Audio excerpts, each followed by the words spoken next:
warahmatullahi wabarakatuh. Halo sobat mahasiswa, halo rakyat Indonesia. Alhamdulillahirrabbilalamin, Allah masih memberikan kita kesempatan hidup hingga detik ini, sehingga kita bisa terus beribadah, berbenah, belajar, dan terus belajar. Yang saya hormati, Dewan Juri Perlombaan Public Speaking antar mahasiswa kesehatan dengan tema Pesona Speak Up Generasi Z. Izinkan saya memperkenalkan diri, nama saya Suci Rahmadini. Saat ini saya sedang menempuh pendidikan sebagai mahasiswi semester 4 program studi D3 Teknologi Laboratori Medik di Politeknik Kesehatan Kementerian Kesehatan Kendari.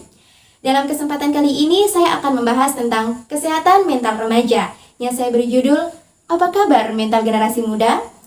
Tokoh utama generasi muda tentunya adalah para remaja.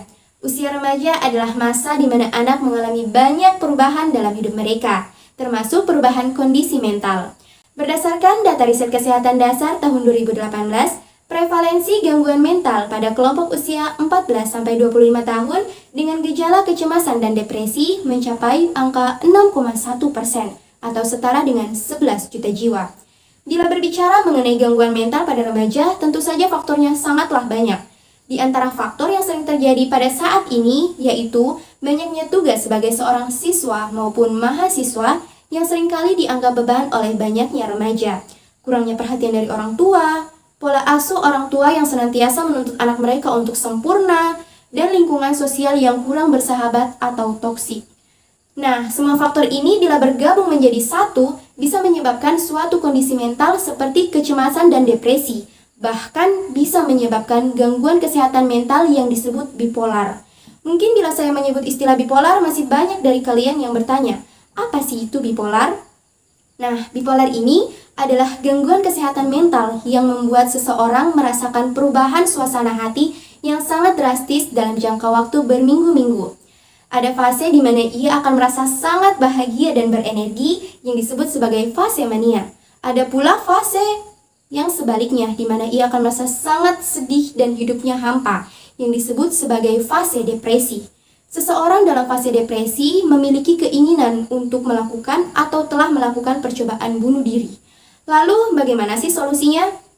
Nah, untuk teman-teman remaja di luar sana, salah satu solusi yang efektif dan bisa kita lakukan yaitu dengan mengatur strategi manajemen diri. Dengan manajemen diri ini, kita bisa mengontrol, meminimalisir, bahkan mencegah munculnya gejala-gejala gangguan mental.